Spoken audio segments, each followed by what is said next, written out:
We took all of our snow tires and our studded tires from all over the country and moved them into a big warehouse in Virginia, and after we moved everything into the warehouse, it burned down.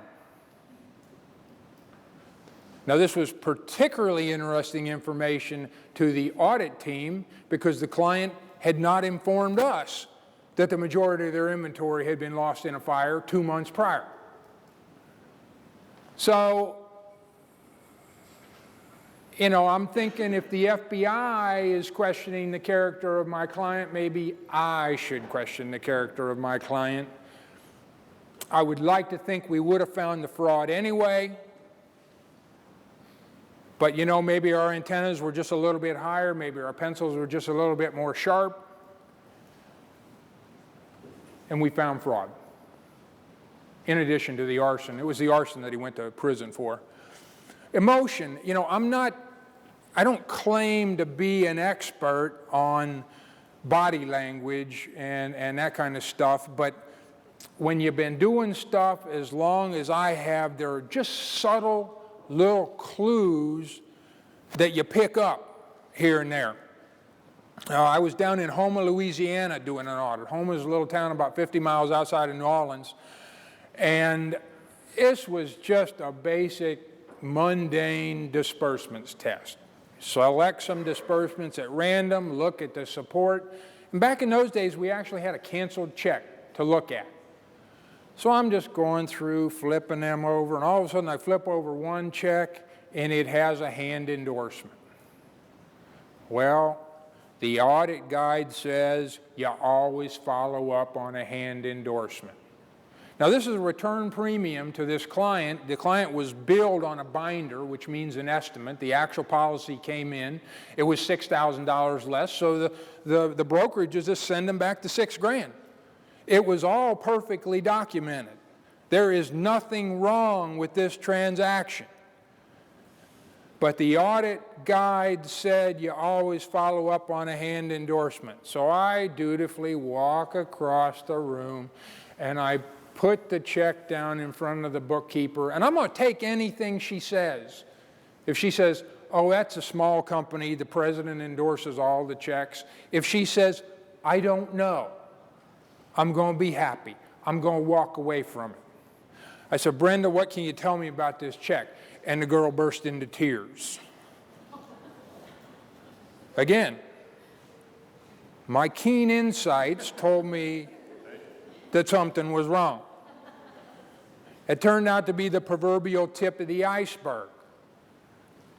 The brokerage operation was involved in a huge money laundering scheme, and this $6,000 was probably the very smallest part of it. Okay, now I want to get into what I call the forensic matrix, and this is how we marry these things together. Across the top, I have the objective analysis, your accumulation, selection, relation, evaluation. And I want to go back to San Antonio for a minute. Okay, when I went in to do the audit in San Antonio, there was a condition. There was a special bonus arrangement wherein if the office revenues hit X, there were 3 guys that were going to split $1 million. Okay? So that's the capital part of the analysis. It's $1 million, so that's material to me. In order to qualify for that $1 million, they were going to have to operate far outside of normal capacity. And finally, everybody I talked to thought that these guys were crooks. All my audit friends that have been in previously highly suspected that something was wrong, but they could never put the final nail in the coffin. So when I went in to do the audit, I knew that I wanted to accumulate sales information. When I got all the sales information in front of me, I saw a bunch of large sales late in the year, in the fourth quarter. So I selected those large sales. When I looked at the support for those sales, the files were absolutely pristine. They were perfect, almost like they had been put together assembly line fashion. My evaluation was that those sales were fraudulent. They were booked just to qualify for the bonus. And I told you earlier how I proved it.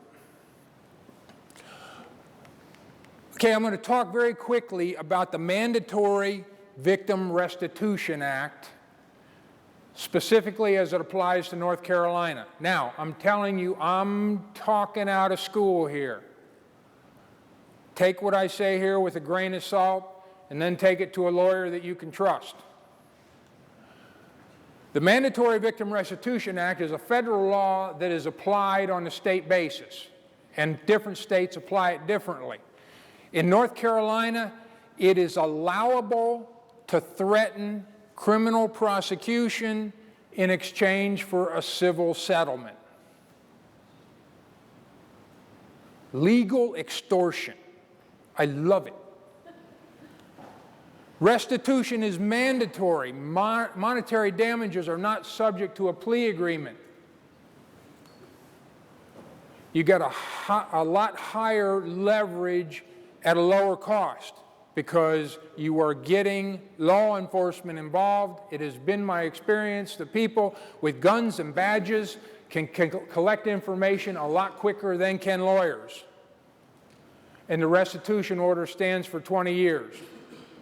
Now, I tell you this particularly because of another case that I dealt with. I was hired by a financial institution out of Atlanta that asked me to investigate a client of theirs that owed them $1.6 million. It took me 3 days going through about 25 or 30 bankers' boxes of documents, and I was convinced beyond a shadow of a doubt that this guy had embezzled $1.6 million.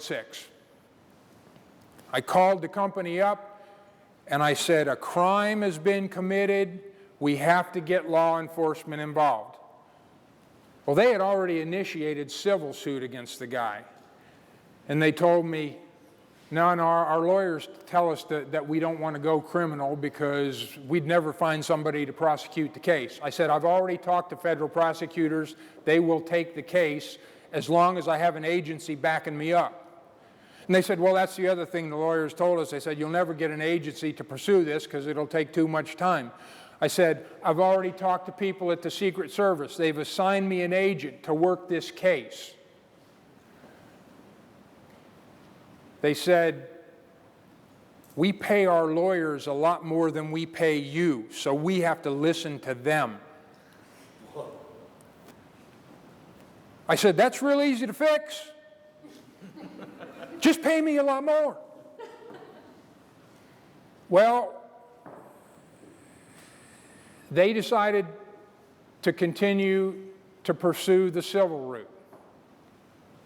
I said, do you think it is influencing the advice your lawyers are giving you that you are paying them a bunch of money? They lost the case on a technicality. To this day, I have a stack of paper about that high stored somewhere. I don't know if I can find it, but it proves that a guy embezzled $1.6 million. The federal prosecutors know that he embezzled $1.6 million. The Secret Service knows that he embezzled $1.6 million, and the guy walked with it. Doesn't upset me in the least, can you tell? Okay, the future of forensic accounting. I don't have hard data on this, but can anybody guess? I do talk to people that advertise themselves as forensic accountants. Does anybody know what the bread and butter is for forensic accountants? It's not fraud. Everybody loves a good fraud every now and then. You know where a forensic accountant makes his money? Trying to find where he's hiding the money from his wife. Trying to find where she's hiding her inheritance from her husband. Now, can widespread fraud be stopped? Well, in the 80s, we had Ivan Boesky and Michael Milliken. Has anybody here heard of Michael Milliken or Ivan Boesky? Please raise your hands high. I want to see it. Okay, I do a lot of work in colleges. Like I said, out of the hundreds of college students that I've talked to in the past years, not a single solitary one has ever heard of Ivan Boesky or Michael Milliken. The poster children for fraud in the 80s, and now they are forgotten.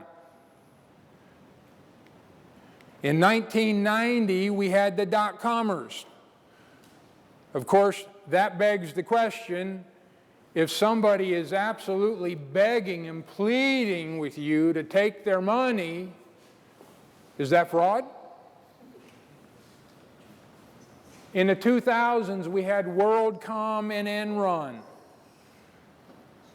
Going back to the capacity thing, I mean, it's easy in retrospect to see that the numbers that WorldCom and Enron were putting up were ridiculous. They were impossible.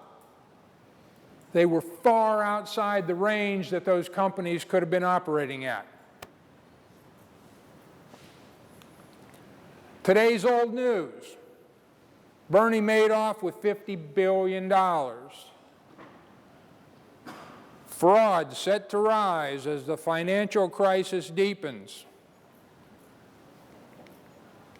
The government auditor says we may never know where all the money went. Does Solyndra come to mind? It's gone. We'll probably never hear about it again. Hundreds of millions of dollars. Does anybody remember the LIBOR scandal from 2 years ago? Raise hands high if you remember the LIBOR scandal from this. Now look at what this says. This dwarfs by orders of magnitude any financial scam in the history of markets. This guy was a professor of finance at MIT. He had no axe to grind with anybody, and I think he's probably a pretty smart guy. We barely remember what a very intelligent person calls the biggest financial scheme in the history of markets. Just last week, I always do this just before I'm going to give a presentation. I'll surf the net real quick to see what I can find. I found this one. Colorado Springs residents convicted in $100 billion tax fraud. Did anybody hear about this? I didn't. You know, it doesn't seem like all that long ago that $100 billion was considered real money. $100 billion fraud that totally flew under the radar. Family accused in $20 million mortgage fraud scheme. You know, this is just a little family thing, sitting around the kitchen table. Come up with a $20 million fraud scheme. So what about the fraud of tomorrow? I think y'all are the front line of defense. Every single day, you are going to define what we call fraud. You are going to define and decide what frauds we're going to pursue and what we're not going to pursue.